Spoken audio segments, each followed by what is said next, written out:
అందరికీ నమస్కారం. ఈరోజు కథ 'ప్రేమ ఎంత మధురం' ఎపిసోడ్ 144 ప్రేమ కథ. రేణుకాతో కలిసి ఏదో ప్లాన్ చేసిందని తెలుసుకున్న స్నేహ దాని గురించి ఆలోచిస్తూ పరధ్యానంగా ఉండడంతో ఆ రాత్రి మళ్ళీ నిన్నేమైనా అన్నదా అని అడిగాడు అక్షయ్. లేదు, ఆమె నన్నేమంటుంది, నేను బాగానే ఉన్నాను, కొంచెం అలసటగా ఉంది అంతే అని అంది స్నేహ. ఇంతలో హాల్లో ఒక్కసారిగా చప్పట్లు మోగాయి. అప్పటికే హోస్ట్ స్టేజి పైకి వెళ్లి చారిటీ వేలం స్టార్ట్ చేయబోతోంది. దాంతో అక్షయ్ ఇంకేం మాట్లాడకుండా స్టేజ్ వైపు చూశాడు. స్టేజ్ పై వేలం వేయబోతున్న యాంటిక్ పీసెస్ అన్నీ వరుసగా పెట్టి ఉన్నాయి.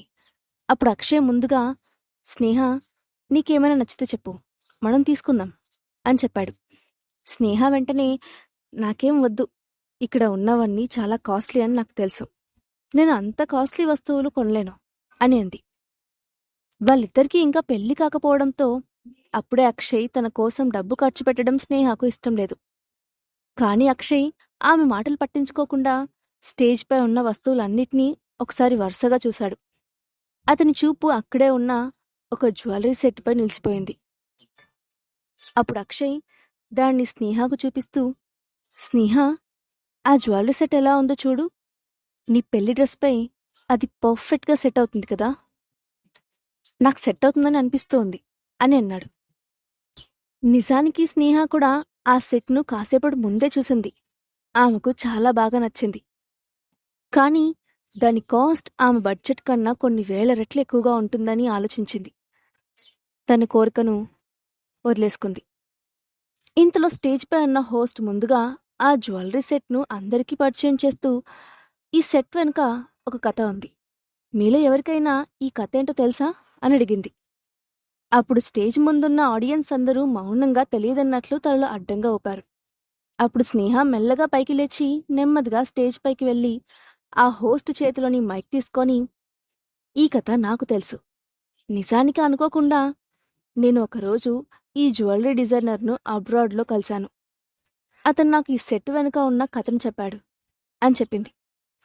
అది విన్న అక్షయ్ ఆమె వైపు కొంచెం ఆశ్చర్యంగా చూశాడు. ఇంతలో హోస్ట్ మాట్లాడుతూ, వావ్, ఇట్స్ రియల్లీ గ్రేట్, మీరు స్వయంగా డిజైనర్తో మాట్లాడి అతని కథను తెలుసుకున్నారా, అయితే దాన్ని మీరే స్వయంగా అందరికీ తెలిసేలా చెప్పండి అని అంది. అప్పుడు స్నేహ ముందుగా ఒకసారి ఆ నగల సెట్ వైపు చూసి తర్వాత చిన్నగా నవ్వి, సరే అంటూ తలూపి కథను చెప్పడం మొదలుపెట్టింది. ఆ జ్యువెలరీ డిజైనర్ చేసిన డిజైనర్కి చిన్నతనం నుండే జ్యువెలరీ డిజైనింగ్ అంటే ఒక ప్యాషన్. అయితే అతను ఎన్నో కొత్త కొత్త డిజైన్స్ చేసినప్పటికీ అతనిలో ఏదో నిరాశ ఉండేది. ఇంకా ఏదో కొత్తగా చేయాలని ప్రయత్నించేవాడు. కానీ ఎన్ని చేసినా అతనికి ఎలాంటి సాటిస్ఫాక్షన్ దొరకలేదు. దాంతో అతను పూర్తిగా డిప్రెషన్లోకి వెళ్ళిపోయాడు. అలాంటి టైంలో అతను అనుకోకుండా ఒక అందమైన అమ్మాయిని కలిశాడు. తొలిచూపులోనే ఆమెను ప్రేమించాడు. అదృష్టం కొద్దీ ఆమె కూడా అతన్ని లవ్ చేసింది. కానీ వాళ్ళు కలిసి ఉండటానికి ఆ అమ్మాయి తండ్రి ఒప్పుకోలేదు. దాంతో వాళ్ళిద్దరూ అక్కడి నుండి పారిపోవాలని ప్లాన్ చేసుకున్నారు. కానీ ఆ రోజు రాత్రి ఆమె తండ్రి ఆ అమ్మాయిని పట్టుకొని ఇంట్లో నుండి పారిపోతే ఆమె ప్రేమించిన అబ్బాయిని చంపేస్తానని బెదిరించాడు.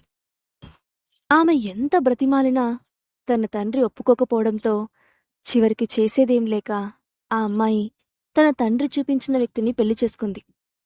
కాని ఆ డిజైనర్ మాత్రం ఆ అమ్మాయి తనకన్నా ఒక రిచ్ పర్సన్ని చూసి పెళ్లి చేసుకుందని, తనను మోసం చేస్తుందని అపార్థం చేసుకున్నాడు.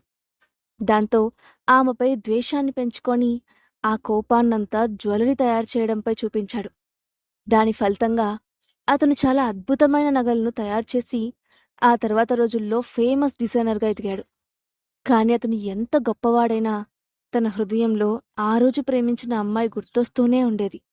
దాంతో ఎలాగైనా ఆమెను కనిపెట్టాలని చాలా సంవత్సరాల పాటు వెతికి అడ్రస్ కనిపెట్టి ఒకరోజు ఆమె ఇంటికి వెళ్ళాడు. అక్కడికి వెళ్ళిన డిజైనర్కు తన లవర్గా ఉన్న ఆ అమ్మాయి అప్పుడు 2 పిల్లలకు తల్లిగా కనిపించింది. ఆమె తనను మోసం చేసిందనే భ్రమలో ఉన్న డిజైనర్ ఆమెను చూడగానే కోపంగా ఏవేవో ప్రశ్నలు అడగాలని మనసులో అనుకున్నాడు.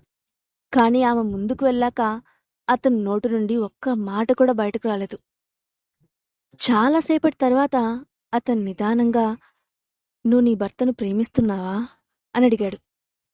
అతని ప్రశ్న విన్న ఆమె ఆశ్చర్యపోయింది. 2 నిమిషాల పాటు మౌనంగా ఉండిపోయింది. ఆ తర్వాత అక్కడే ఉన్న బెడ్పై నిద్రపోతున్న తన కొడుకు దగ్గరకు వెళ్ళి భుజానికెత్తుకొని ఆ డిజైనర్ వైపు సూటిగా చూసి, "నాకు జీవితంలో ఇక ఎలాంటి కలలు లేవు.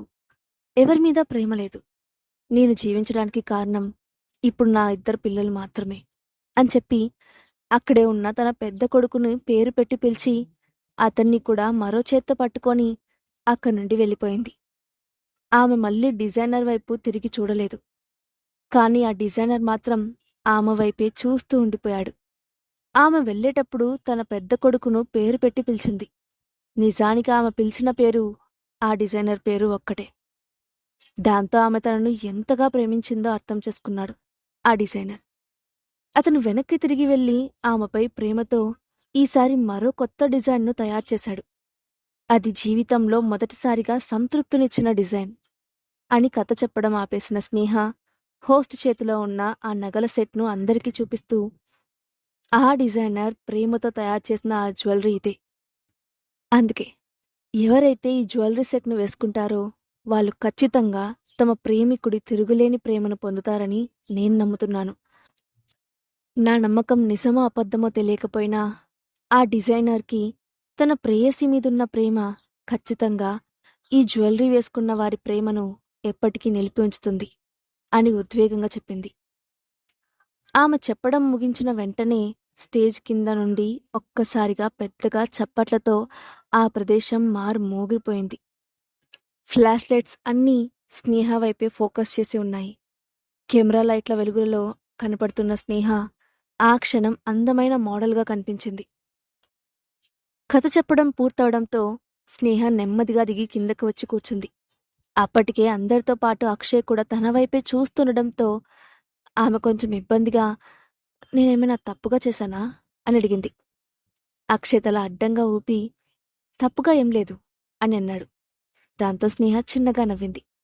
అప్పుడు హోస్ట్ ఆ జ్యువెలరీ వేలం మొదలు పెడుతూ, "ఓకే గాయ్స్, ఇప్పుడు ఈ జ్యువెలరీ వెనుక ఉన్న ప్రేమ కథ తెలిసింది కాబట్టి దీనిని ఎవరు దక్కించుకుంటారో చూద్దాం.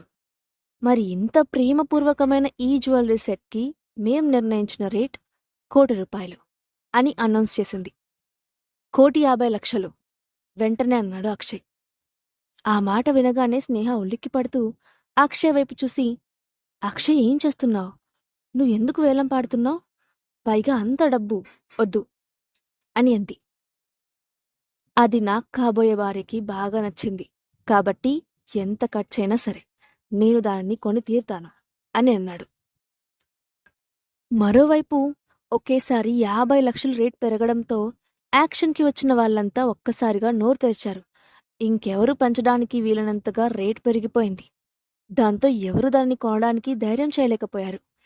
దాంతో హోస్ట్ మాట్లాడుతూ, ₹1,50,00,000 ఎవరైనా దీనికన్నా ఎక్కువగా పాడి ఈ సెట్ను దక్కించుకోవాలనుకుంటే టైం గడవక ముందే మీ అదృష్టాన్ని పరీక్షించుకోండి అంటూ ఆ జ్యువెలరీ సెట్ రేట్ను పెంచడానికి ట్రై చేసింది. కానీ ఒక్కరు కూడా నోరు మెదపలేదు. దాంతో హోస్ట్ కొంచెం ఆశ్చర్యంగా చూసి, "ఈరోజు మా చారిటీ చరిత్రలోనే మొదటిసారిగా వేలం పాట ఏకగ్రీవంగా జరిగిపోయింది. దీన్ని వేదా గ్రూప్ సీఈఓ అక్షయ్ గారు ₹1,50,00,000కు దక్కించుకున్నారు. నిజంగా అక్షయ్ గారి కాబోయే భార్య స్నేహ అదృష్టవంతురాలు" అంటూ క్లాప్స్ కొట్టింది. దాంతో అక్కడున్న వాళ్ళంతా స్నేహ వైపు అసూయతో చూడకుండా ఉండలేకపోయారు. కాని స్నేహకు అంత డబ్బు పెట్టి కొన్న ఆ నగలను చూస్తేనే ఒక్క క్షణం భయం వేసింది. కానీ ప్రేమతో నిండిన ఆ నగల సెట్ను అక్షయ్ తన కోసం మరింత ప్రేమగా కొన్నాడని తలుచుకుంటేనే ఆమెకు ఒక్కసారిగా సంతోషం ఉప్పొంగింది. దాంతో ఆమె అక్షయ్ వైపు ప్రేమగా చూసి అతని చేతిని చిన్నగా నొక్కి, "థ్యాంక్ యూ" అని చెప్పింది. ఆమె కళ్ళల్లో ఆనందాన్ని చూసి అక్షయ్ సంతృప్తిగా తలూపాడు. కాని దీనంతటినీ చూస్తున్న ధాత్రి కళ్ళు మాత్రం ద్వేషంతో నిండిపోయాయి. స్నేహ స్టేజ్ పైకి ఎక్కిన దగ్గర్నుండి ధాత్రి తన కోపాన్ని లోలోపలే అణుచుకుంటోంది. స్నేహాన్ని అసూయగా చూస్తూ, ఈమె ఎక్కడికి వెళ్ళినా సెంటర్ ఆఫ్ అట్రాక్షన్‌గా ఎలా మారుతుంది? అసలు ఆమెలో అక్షయ్‌కి అంతగా నచ్చిందేంటి? అని అనుకుంది. మరోవైపు అరుణ్ కూడా ఏం మాట్లాడకుండా దూరంగా నుంచొని అంతా చూస్తూ ఉన్నాడు. అక్షయ్ స్నేహాలను చూసినప్పుడు అతను కొంచెం లోలోపలే గిల్టీగా ఫీల్ అవ్వకుండా ఉండలేకపోయాడు. స్నేహ అనుభవించిన బాధకు కారణం దాత్రి అని తెలిసి కూడా అతను దాత్రిని రక్షించడానికి నిర్ణయించుకున్నాడు. తన స్నేహితుడికి ద్రోహం చేశాననే బాధ అతన్ని తొలిచేస్తూనే ఉంది. ఈలోగా వేలంలో పాడిన జ్యువెలరీ సెట్‌ను ఫార్మాలిటీస్ అన్నీ పూర్తి చేసి అక్షయ్‌కి అఫీషియల్‌గా అప్పగించారు. ఆ తర్వాత మరికొన్ని వస్తువులు వేలం వేయడంతో ఆ పార్టీ కూడా ముగిసిపోయింది. దాంతో స్నేహ, అక్షయ్ అందరూ అక్కడ్నుంచి బయలుదేరారు. కారులో వెళ్తూ ఉండగా స్నేహ ఏం మాట్లాడకుండా కూర్చుంది. అక్షయ్ ఆమె వైపే ఆరాధనగా చూస్తూ ఉన్నాడు. అది చూసిన స్నేహ కొంచెం ఇబ్బందిగా నవ్వి, "ఎందుకలా చూస్తున్నావ్?" అని అడిగింది. "నీకు ఆ జ్యువెలరీ గురించి అంత అవగాహన ఉందని నేను ఊహించలేదు" అన్నాడు అక్షయ్. స్నేహ ఇంటెన్సిటీతో చెప్పిన ఆ కథ అక్షయ్‌ను నిజంగా హత్తుకుంది. ఆమె అంత బాగా మాట్లాడగలదని అతనికిప్పటి వరకు తెలియలేదు. అతని మాటలకు స్నేహ చిన్నగా నవ్వి, "నేను ఓవర్సీస్‌లో ఉన్నప్పుడు అనుకోకుండా ఆ డిజైనర్‌ను కలిశాను. ఆ టైంలోనే నేను అతని స్టోరీని తెలుసుకున్నాను. నాకు చాలా ఇంప్రెసివ్‌గా అనిపించింది" అని అంది. ఆ మాటలు చెప్తున్నప్పుడు ఆమె ముఖంలో కనిపించిన ఎక్స్‌ప్రెషన్స్ చూస్తే ఆ డిజైనర్ పరిస్థితికి ఆమె నిజంగానే మానసికంగా కదిలిపోయిందని అర్థమవుతూ ఉంది. అంత సెన్సిటివ్‌గా ఉండే స్నేహ 5 ఏళ్ల పాటు యూఎస్‌లో ఒక చిన్న బిడ్డను పెట్టుకొని ఒక్కతే ఎలా బ్రతికిందా అని అక్షయ్‌కి ఆశ్చర్యం కలగడంతో పాటు ఆమెను చూస్తే బాధగా కూడా అనిపించింది. అవన్నీ ఆలోచిస్తూ ఇక ముందు ఆమెకు ఎలాంటి ఇబ్బంది లేకుండా చూసుకోవాలని అనుకున్నాడు అక్షయ్. ఇంతలో కారు విల్లా ముందు ఆగడంతో ఇద్దరూ కారు దిగి లోపలికి వెళ్లారు. మరోవైపు యాక్షన్‌లో స్నేహ, అక్షయ్‌లను జంటగా చూసిన దాత్రి ప్రశాంతంగా నిద్రపోలేకపోయింది. ఎన్ని ప్రయత్నాలు చేసినా అక్షయ్ స్నేహను వదిలిపెట్టకపోవడంతో ఆమెకు ఏం చేయాలో అర్థం కావడం లేదు. వాళ్ళిద్దరినీ వేరు చేయడానికి ఎలాంటి మార్గాలున్నాయో వాటిని గురించి ఆలోచించడం మొదలుపెట్టింది. ఎంత ఆలోచించినా ఆమెను వేద ఫ్యామిలీలోకి రానివ్వకుండా ఉండాలంటే ఖచ్చితంగా అది ఆ ఇంట్లో వాళ్ళ వల్లనే జరగాల్సి ఉంటుంది అని అనుకుంది. దాంతో రాత్రంతా బాగా ఆలోచించిన దాత్రి చివరికి తెల్లవారగానే వెళ్ళి రాజేశ్వర్ని కలవాలని నిర్ణయించుకుంది. తర్వాత రోజు ఉదయాన్నే అనుకున్న ప్రకారమే ఆమె రాజేశ్వరి దగ్గరకు వెళ్ళింది. ఆమె వెళ్ళేటప్పటికీ రాజేశ్వరి అప్పుడే గార్డెన్లో నుండి ఇంట్లోకి వచ్చింది. లోపలికి వస్తున్న దాత్రిని చూడగానే ఆమె ముఖంలో అరుదుగా కనిపించే చిరునవ్వు విరిసింది. వెంటనే నవ్వుతూ దాత్రికి ఎదురెళ్ళి, "రా దాత్రి" అంటూ ఆమెను ఇన్వైట్ చేసింది. "ఎలా ఉన్నారా ఆంటీ? మిమ్మల్ని చూసి చాలా రోజులైంది" అని అడుగుతూ బ్లెస్సింగ్స్ కోసం ఆమె పాదాలను ముట్టుకుంది దాత్రి. దాంతో రాజేశ్వరి సంతోషపడుతూనే ఆమెను బ్లెస్ చేసి, "ఇలాంటి మంచి అమ్మాయిని మా ఇంటి కోడలుగా తెచ్చే అవకాశం ఆ దేవుడు ఇవ్వలేదు" అని లోలోపల నిట్టూర్చింది. మారిన రాజేశ్వరి ముఖంలోని ఎక్స్‌ప్రెషన్స్‌ని చూసిన దాత్రి ఆమె ఖచ్చితంగా అక్షయ్ గురించి ఆలోచిస్తూనే బాధపడుతూ ఉందని ముందుగానే ఊహించి అమాయకంగా ముఖం పెడుతూ, "ఆంటీ, మీరేదో కొంచెం దిగులుగా ఉన్నట్లున్నారు. ఏమైంది?" అని అడిగింది. దాంతో రాజేశ్వరి తన కొడుకు గురించి ఆమె ముందు చెప్పడం ఇష్టం లేక, "ఏం లేదు దాత్రి, నిన్న నైట్ సరిగ్గా నిద్ర పట్టలేదు. అందుకే కొంచెం అలసటగా ఉంది" అని కవర్ చేయడానికి ప్రయత్నించింది. కానీ దాత్రి ఆ మాటను వినకుండా, "ఆంటీ, మీరు నా దగ్గర ఏదో దాచిపెడుతున్నారు. మీరిలా చేస్తే నన్ను మీ సొంత మనిషిగా ఫీల్ అవ్వడం లేదని అనిపిస్తోంది.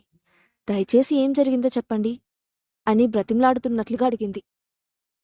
దాత్రి అంత కన్సర్న్‌గా అడగడంతో రాజేశ్వరి తన మనసులో మాటను బయట పెట్టకుండా ఉండలేకపోయింది.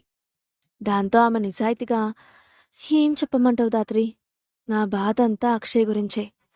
అతను ఎందుకంత మూర్ఖంగా ప్రవర్తిస్తున్నాడో అర్థం కావడం లేదు. ఒక బిడ్డకు తల్లైన ఆ స్నేహను పెళ్లి చేసుకోవాలని పట్టుబడుతున్నాడు. కానీ ఆమెను నా ఇంటి కోడలుగా చేసుకోవడం నాకిష్టం లేదు.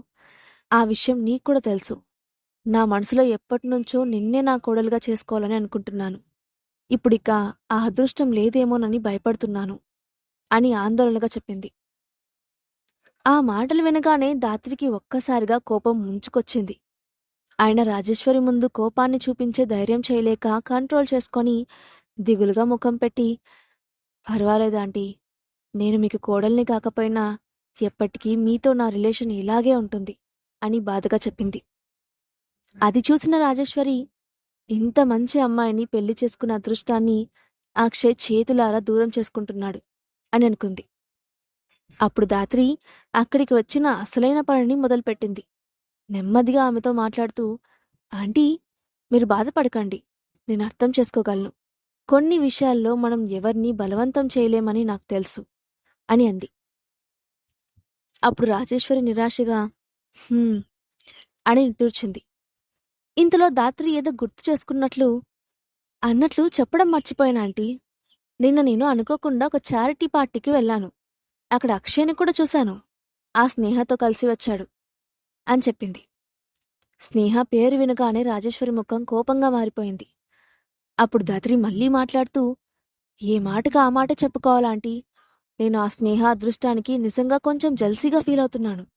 ఆమెపై ఎంత ప్రేమ లేకపోతే అక్షయ్ ఆమె కోసం 1.5 కోటి పెట్టి జ్యువెలరీ కొంటాడు అని అంది. ఆ మాట వినగానే రాజేశ్వరి నుదురు చిట్లిస్తూ, నువ్వేం చెప్తున్నావు ధాత్రి, 1.5 కోటితో నగలు కొనిపెట్టాడా అని అంది.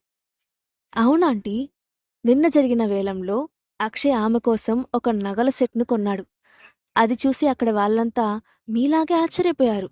భార్య కోసం అంత డబ్బు ఖర్చు పెట్టాడంటే ఆమె అంటే అక్షయ్కి ఎంత ప్రేమో అని గుసగుసలాడుకోవడం నా చెవులతో నేను విన్నాను అని చెప్పింది. ఆమె చెప్పిన మాటలు విన్న రాజేశ్వరి ముఖం ఒక్కసారిగా సీరియస్గా మారిపోయింది. ధాత్రి చెప్పిన మాటలు విన్న రాజేశ్వరి ఏం చేయబోతోంది? అక్షయ్ స్నేహాల పెళ్లి అనుకున్నట్లుగానే జరిగిపోతుందా? నెక్స్ట్ పార్ట్లో చూద్దాం. Thanks for watching.